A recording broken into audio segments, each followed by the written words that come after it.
This is the Slow Feeder Dog Bowl Kit. And it's made from stainless steel.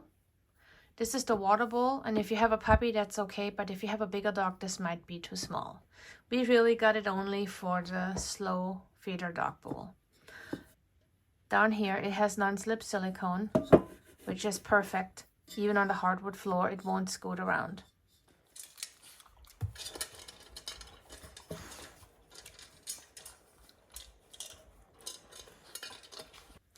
As you can see, we use this bowl daily for our new puppy. She is 3 months old, actually 4 months old now.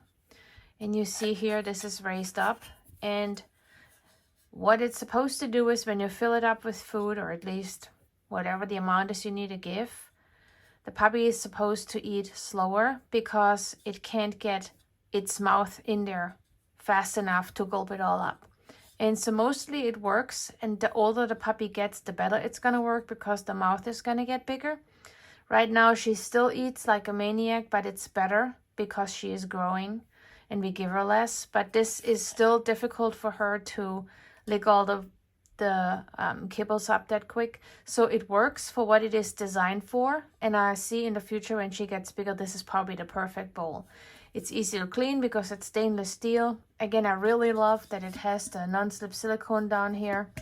It works very, very well.